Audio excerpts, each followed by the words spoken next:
Животот со мултипла склероза носи голем број на предизвици. Остварувањето на правата од здравствена заштита, остварување на социјалните права, права од работни односи, остварување на правата од пензиско и инвалидско осигурување и заштита се причината за изборот на темата на овој подкаст.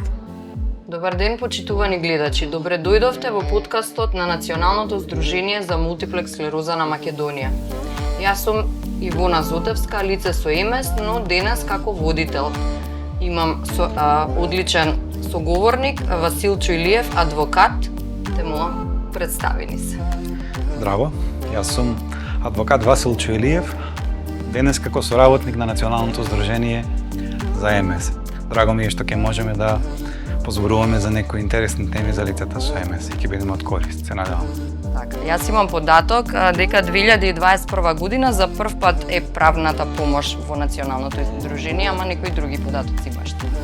Така, правната помош во оваа форма во која што денес постои и ја практикуваме е точно од тој период, меѓутоа идејата за некаков вид на правна едукација на лицата со МС и генерално лицата со попреченост е малце постара и беше замислена првенствено како изготвување на база на правни прописи кои што ги уредуваат правата и услугите и односите на лицата со попреченост во однос на општеството и механизмите на остварување на тие права. Меѓутоа, интересот на лицата со МС и потребите наметна да се оди чекор понатаму и во втора фаза се изготвија едукативни видеа во кои што беа обработени специфични прашања за конкретни права, дали се тоа парични права или право на некои други социјални услуги, кои што според моите сознанија се добро примени од членовите на Националното здружение и од другата популација со попреченост која што се соочува со потреба да ги консултира. И нормално оваа фаза на правната подршка е конкретна правна подршка во конкретни правни ситуации каде што лицата добиваат основна правна информација, потенцирам основна правна информација, бидејќи конкретното пружање на правна помош во вид на поднесоци или таква форма, здружението заради законски ограничувања не може да го прави моментално. Каде потребата и мотивацијата да се започне со активности за правна поддршка на лицата со попреченост, во случајов лицата со МС? Мотивацијата, како и за сите проблеми со кои што се соочуваме, е од секојдневието, значи од комуникацијата со лицата со МС. Практично тие преку комуникацијата со здружението ја наметнаа потребата да се искреира некаков вид на содржина која што ќе им ги прикаже нивните права во еден пристапен формат каде што тие нема да се чувствуваат изгубени во правниот простор, во правниот режим како што знаеме да кажеме ние, туку ќе бидат охрабрени за да можат основно да се едуцираат во основите на своите права, а доколку имаат потреба и специфична помош, специфична форма на едукација, совет кој што може да и биде од корист. Од досегашното искуство во комуникацијата со лицата со МС, во кои области најчесто бараат правна помош? Правната помош е потребна во сите области генерално, меѓутоа ако треба да издвојам области, тоа се сепак неколку. Првенствено е областа на социјална заштита, која што пак во себе вклучува еден спектар на права, како што се паричните права на социјална заштита, оние сите надоместоци кои што се познати кај лицата со попреченост, понатаму социјалните услуги кои што се во нашиот систем од пред неколку години, тоа е социјалната услуга на лична асистенција и на помош и нега во домот, и исто така има интерес во однос на прашање од областа на вработувањето, во однос на образованието, кои што сами по себе се исклучително значајни за лицата со МС, за кои што можеме да проговориме понатаму. Така. Извини, сакав само да те прашам, кога збориме за правна помош, како да дојдат до правна помош лицата со МС? Кои се начините да дојдат до тебе, конкретно? Значи, Националното здружение за ЕМС изготви платформа, тоест преку имейл комуникација да го искомуницира здруженијето кое што ги препраќа практично нивните прашања и проблеми до мене и јас во рамки на она што го дозволуваат позитивните законски прописи се трудам да најдам соодветно решение за нивните проблеми. Сметаме дека овој начин е добар затоа што често се укажува потреба да самите лица со МС да ги објаснат своите ситуации и освен тоа прикажат некои документи, односно ни достават определени документи поврзани со остварувањето на тие права, бидејќи знаеме дека кога настапувате пред институциите, секогаш е потребно да се легитимирате дали во однос на вашата здравствена состојба, во однос на вашата дијагноза и начелно практикуваме да кога ќе се постави определено правно прашање или правна ситуација за правен совет, да не биде тоа само обично искажување на лицето со МС, туку да биде барем во некоја форма пропратено со соодветна документација за да може правниот совет да биде адекватен. Какво е твоето искуство? Дали има? Дали бараат помош? Апсолутно. И во кои области најчесто? Така. Пред се, најмногу ги има проблемите во областа на социјалната заштита, тоа е остварувањето на паричните права од социјална заштита. Тоа се познатите право на помош и нега од друго лице, право паричниот надоместок заради попреченост, потоа така познат миголицата и како мобилност, тоа поранешна терминологија оперираше со тие термини, сега поново се вика надоместок за попреченост, меѓутоа суштината е таа. Идејата на сите овие надоместоци е практично да лицето со попреченост на извесен начин добијат материјална поддршка за независен живот. За жал или за среќа, нашата реалност е малку поинаква и често лицата со попреченост се во положба да тие средства ги користат и за основни потреби, да речем. За жал. Така. Добро. Зборевме претходно за дискриминацијата. Дали сметате дека лицата со попреченост, вклучувајќи ги лицата со МС, се свесни за формите на дискриминација? И дали реагираат доколку се почувствуваат дискриминирани? Па генерално тие се свесни дека се жртви на системот, така да кажам, на некој начин при остварувањето на своите права ја чувствуваат неправдата, меѓутоа не можат точно да дефинираат на кој начин е нанесена неправдата, како да ја дефинираат својата положба во однос на системот и како да се постават за да ги заштитат своите права. Дискриминацијата пак од своја страна е специфична за тоа што освен барањето за правна заштита, секогаш при оцената на основаноста на повредата е потребно да имаме и компаратор, тоест да се спореди дали лицето во однос на другите лица кои што не се соочуваат со дискриминација, конкретно да се види таа нееднаквост каде е, за да може органот да постапува. Нашиот правен систем, на пример, во однос на дискриминацијата познава неколку форми на заштита.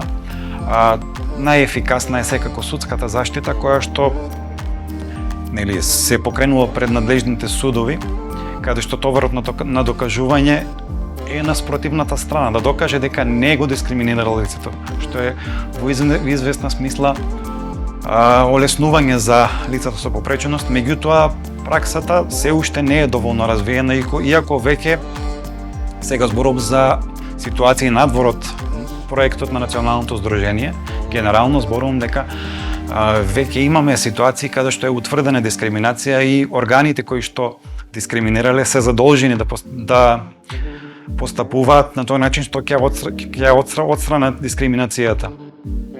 Овде би сакал да споделам и еден друг механизам на заштита од дискриминација, тоа е Комисијата за спречување и заштита од дискриминација, која што е тело за еднаквост во нашиот правен систем, кој што би требало да биде, така да речам, водич во едукацијата на поединците, но и на сите институции за тоа како тие треба да се постават при третманот на дискриминацијата, односно спречувањето. Акцентот е токму на тоа, на тие меки мерки, како да лицата со попреченост и сите други не бидат жртви на дискриминација, односно да се испочитува оно што е дух на конвенцијата на лицата со попреченост.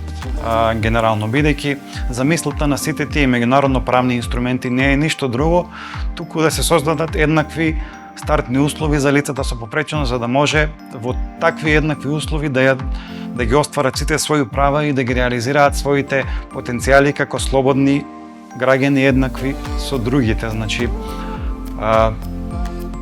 па така, меѓу другите правни совети секогаш се трудиме и да ги охрабриме лицата кога ќе пристапат кон заштита кон барање прво на правна помош и подоцна кон заштита на своите права, секогаш да се стремат кон интердисциплинарен пристап, односно да не одат со една форма на заштита доколку има услови да одат паралелно со повеќе. Дали ќе биде тоа Комисијата за заштита од дискриминација, дали ќе биде народен правобранител, дали ќе бидат инспекцијски служби и суд нормално. Сите тие треба да доколку има услови да ги практикуваат паралелно, бидејќи освен што ги зголемуваат, да речеме, шансите за некаков вид на правна заштита, тие индиректно придонесуваат и за јакнење на свеста за потребата од заштита на правата на лицата со попреченост. Имено сите заедно креираме пракса и самите институции понекогаш имаат потреба да бидат упатени, да речем, да ги осознаат спецификите на конкретниот проблем, значи на лицата со попреченост. Ако имаме доволно број на случаи, доволно материјал, доволно граѓа, апсолутно многу е полесно и да креираме политики сите заедно и да предлагаме конкретни решенија, а со тоа и да придонесеме кон севкупниот квалитет на живот на сите лица со попреченост. Претходно, кога се припремавме, разговаравме за асистентите кои што се од Црвен крст, нели, за нега во домот. Спомнавме дека има и предности и мани. Кои се предностите, кои се маните?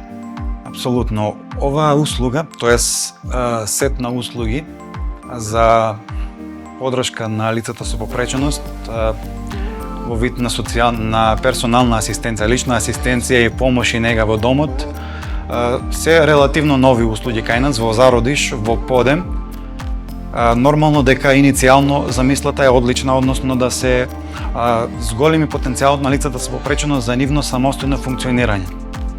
Значи, идејата е асистентот да биде таа секојдневна подршка на лицето било каде да се движи тоа, дали ќе биде на работното место, доколку е вработено лицето, дали ќе биде во системот на образование, дали ќе биде помош во самиот дом.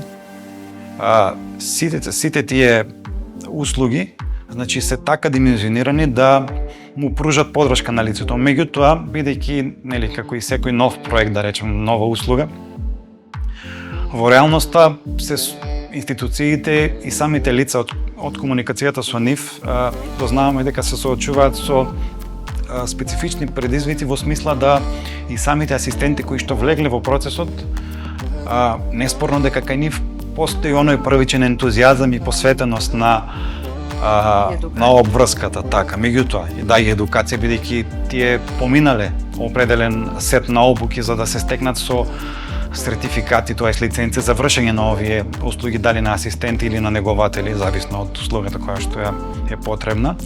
Меѓутоа, проблемите, тоест предизвиците, се главно во делот на тоа што самите тие ги немаат оние специфични компетенции за помош на самото лице со попреченост, бидејќи не секој тип на попреченост е ист.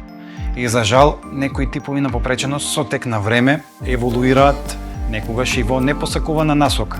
И она што асистентот ќе го види во пракса, значи во секојдневната комуникација, често пати знае да биде предизвик за него, да се преиспитува дали тој е за таа ситуација, тоест за таа обврска, дали може да одговори адекватно на самата работа. Затоа, во оваа прилика би сакал да апелирам за оние кои што ги спроведуваат тие обуки на на асистенти и на негователи, да обрнат внимание малце на делот на дали самото лице остава впечаток на посветен работник, односно дали навистина сака да се вклучи во системот на давател на социјални услуги, непосреден давател на социјални услуги.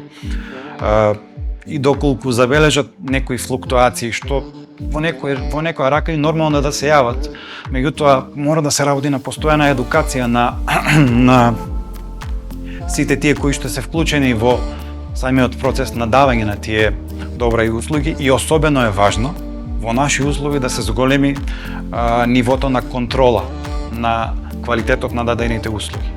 Бидејќи живееме во специфично општество со специфични навики, каде што секогаш треба да бидеме спремни на она непосокувана страна на практикување на овие типови на услуги. Така, за жал. За жал. Вака сега, зборувавме за работните односи. Колку е важно лицата со МС да се вработат и на кој начин системот ги вклучува во работен процес? Вработувањето за лицата со попреченост без разлика на типот на попреченост е особено важно, бидејќи ако сакаме едно лице да биде вистински полезно за средината во која што живее, тоа мора да се реализира меѓу другите облици и во делот на работно активно лице, односно да почувствува дека е навистина корисно за себе си и за заедницата. А сите лица, без разлика на степенот на попреченост, доколку постојат услови за нивна активација, тоест вклучување, може да бидат вклучени на пазарот на трудот. Во таа насока би сакал да спомнам и нешто, да се навратам и на делот на дискриминација и на делот на конвенцијата. Значи, конвенцијата сама по себе препознава и дека самата непристапност на објекти, самата непристапност на добра и услуги е тип на дискриминација, без да има потреба посебно да навлегуваме и да докажуваме дека зошто и како не е овозможена пристапноста или не е дизајниран производот на начин на кој што е дизајниран. Идејата е дека самата непристапност на било што само по себе е форма на дискриминација, бидејќи вие од старт сте оневозможени да ги практикувате своите права во својата основа. Значи, ако немате основни предуслови, како можете да остварите било кое, дали право на здравствена заштита, дали право на социјална заштита или образование, во крајна линија, не можете да излезете од дома ако немате пристапна зграда, пристапно училиште. Во еден дел од републиката имаше буквално лице кое што требаше да почне со процес на средно образование и беше принудено да се запише вонредно, само за да може да биде вклучено во системот на образование, а од друга страна алудираме на задолжителност на средното образование, кое што со закон е пропишано како такво. Чива е вината за ова? Тоа е заради недоволен пристап, значи не е овозможени услови. Основен пристап. Така, услови. На страна што самото училиште во тој случај имаше кабинетска настава, бидејќи беше техничко училиште, таму кабинетската настава беше лоцирана на спратови, знаете, тоа е ситуација во која што практично лицето е буквално жртва и оневозможено од старт. Така, претпоставам и во високото образование се Апсолутно. Неретко токму на сервисот за подршка, на правна подршка, имавме прашања каде што лицата го посочува овој проблем и секогаш апелираме тоа да биде значи соработката со институциите да биде некоја комбинација од меки мерки, тоест барање во, да речеме, пристојна форма за остварување на правото, лобирање, да речеме, на некој начин, бараме алтернативни патишта, меѓутоа за мене како правник секогаш е подобар онај системски начин на решавање, бидејќи кога зависите од донации, сепак работата е малце по неизвестна, а лицето со попреченост бара известност и секој впрочем бара известност, не само лицето со попреченост. Това се основни фундаментални права, нивното прекрашување е сериозен проблем. Значи, да се навратам на вработувањето кое што го спомнавте. Значи, нашата држава се одлучила вработувањето на лицата со попреченост да го нормира на тој начин што избрала два смера, тоест два начини за работно ангажирање. Преку специјализираните форми, тоест популарните заштитни работилници, согласно Законот за вработување на инвалидни лица и на отворениот пазар на труд. Бих се задржал тука на формата на вработување на инвалидни лица, затоа што доколку лице со попреченост, еве конкретно сега зборуваме за лицето со МС, би сакало да биде вклучено, тоест вработено во некоја компанија која што е спремна да вработи лице со попреченост, тоа првично треба да биде евидентирано како такво во нашите центри за вработување из Републиката. Но за да се евидентира, или претходно треба да помине определени комисиски прегледи и друга процедура со медицинска документација и се што е потребно за да може да биде евидентирано како барател на работа лице со инвалидитет. И во сите тие фази на остварување на своите права, неретко лицата се соочуваат со ситуации каде што нашите органи можат, например, да застанат на становиште дека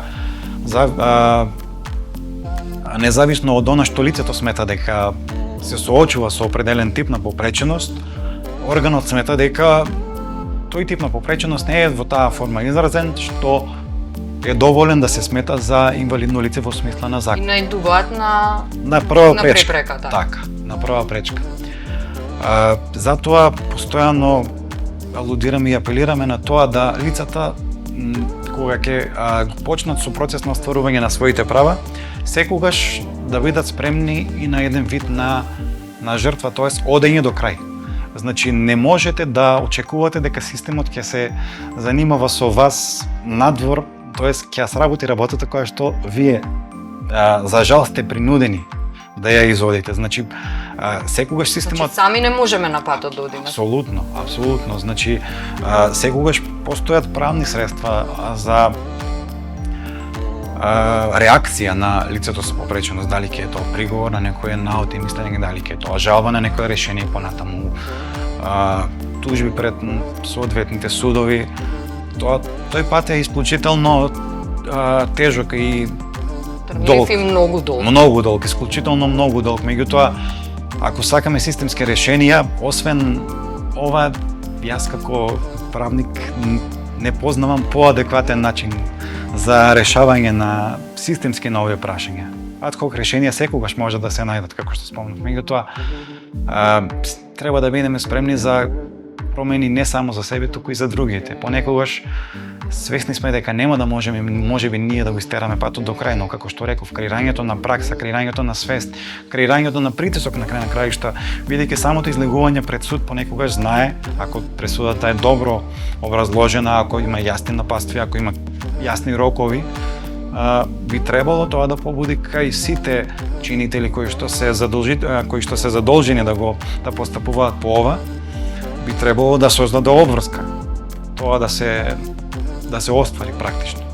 Нормално постојат и форми на меѓународна заштита за кои што треба дополнително да зборуваме, меѓутоа чекор по чекор, како да кажем.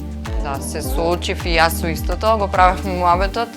Моја грешка е што не бев до крај, не издржав до крај, најдов на препреки и се откажав. Многу ми се познати тие процедури. Ама здравје Боже, па следна прилика. Е така. Сега, кога зборевме за работното место, што се случува доколку работникот добие отказ заради влошување на неговата состојба? Како да пристапи? Значи, правото на работодавецот да ви врачи отказ секако е негова слобода. Апсолутно негова слобода да процени дали работникот му е потребен во конкретната ситуација или не. Меѓутоа, ако причина за отказ е влошување, боледување, да речеме боледување. Или влошување. А на тоа боледување секако претходело некаков тип на влошување. Постојат елементи, секако не е гаранција дека е тоа така, меѓутоа постојат елементи кои што треба да се истражат дека можеби станува збор за некаков вид на дискриминација, бидејќи неретко работодавецот се решава да му даде отказ на вработеното лице со попреченост, например, законот пропишува дека ако е вработено како лице со попреченост и е добило отказ, работодавецот има обврска определен временски период на самото на тоа работно место да не вработува друго лице освен лице со попреченост. За жал, нашите работодавци се креативни во толкувањето на нормите и успеваат да најдат скратени патишта, што велиме ние, да ги заобиколат овие своји обврски, но затоа, како што реков, треба на сцена да стапи упорноста на лицата со попреченост и на различни форми на правна заштита, инспекциска, комисиска, правобранител, сите практично да се стават во функција сите механизми на правна заштита. Гаранција нема за ништо, меѓутоа мораме да почнеме од некаде. Ако да креираме свест на некој начин. Запознаени сме дека болеста мултипла склероза се појавува во млади години, во работоспособни години, доколку лицето веќе е вработено и добива дијагноза мултипла склероза, па му се отежнува целата работа. Дали има некакви права за заштита и како може да се проследат? Така. Секако дека системот познава форми на заштита, пред се тоа е најчесто практикувано од лицата е практикувањето на скратено работно време кај лицата со МС. Тоа всушност значи дека поради влошување на здравствената состојба на лицето, тоест на работникот во конкретниот случај, бидејќи има статус на работник, поради влошување на здравствената состојба, работната способност е намалена за повеќе од 50% во споредба со здрав работник, тоест работник без попреченост. Ова е квантитативниот критериум, значи 50%, кој што законодавецот го определил како стандард за класифицирање на состојбата за да може да се оствари правото на скратено работно време. Секако правото се остварува пред фондот за пензиско и инвалидско осигурување со поднесување на барање на кое што претходи обемна медицинска документација. Комисија, така, апсолутно комисиски прегледи, специјалистички извештаи кои што секогаш апелираме до лицата со МС кога ќе одат на невролошки прегледи, значи секогаш да се трудат да инсистираат практично речено во извештаите да добијат максимално квалитативен опис, нормално реален опис, исклучиво реален опис, меѓутоа квалитативно објаснето доволно за да самата комисија стекне впечаток, бидејќи одлучува на првично одлучува на основа на документација, а потоа и на реален преглед. Секогаш инсистираме тој опис да биде што е можно подетален во смисла на определување на нивото на функционалност на лицето со попреченост, за да може наодот и мислењето исто така да биде издржан и на основа на тоа решението кое што ќе го добие лицето со попреченост да биде навистина квалитетно образложено, да може самото лице кога ќе го чита навистина да стекне впечаток дека тоа е единствениот правилен начин да се одлучи во конкретната ситуација. Тоа е, да речеме, на долг рок многу придонесови за довербата на лицата со попреченост во институциите. Значи, ако добиете квалитетно решение каде што навистина ви објасните состојбата и ви е јасно зошто сте одбиени или зошто ви е овозможено определено право, практично вие сте начисто каква ви е вашата положба во системот. А за жал, праксата покажува дека нашиве решенија неретко има сувопарни образложенија, формални образложенија, каде што ни нас како професионалци не е јасно што сакал органот да каже, а камоли на самото лице со МС кое што не е упатено во област. Добро, ова сега беше за скратено работно време, иста е процедурата за бенефициран стаж? Малце е поспецифична за бенефициран стаж, бидејќи иако и таа се остварува пред Фондот за пензиско и инвалидско осигурување, добро дали се исти чекорите или има разлика? Начелно да, бидејќи и таму треба комисија. Меѓутоа законодавецот се решил за нормирање на тој начин што самата присутност на дијагнозата МС е квалификатив за определување на бенефицираниот стаж. Тоест, тука веќе не се оди на оној процент на инвалидитет. На 60% конкретно за бенефициран стаж е општиот норматив за остварување на ова право. односно извинете 70% е за остварување на ова право, 60% не би било дозволено, меѓутоа кога се работи за МС, овде овие проценти не би требало да важат. Велам не би требало, затоа што нашата пракса познава ситуации каде што и покрај тоа што лицето е со МС, органот се впушта во одлучување на процент, што не би требало да биде така и апелираме секогаш да се оди она што велиме, борбата да оди до крај, да креираме пракса. Затоа што може да се смени ситуацијата апсолутно за една минута. Апсолутно, и самата природа на здравствената состојба е таква, прогресивна, тоа што денес била фактичка состојба, утре веќе не е. Како велат денес, ова што го гледате е најдоброто од мене, па утре со Господ напред како ќе биде.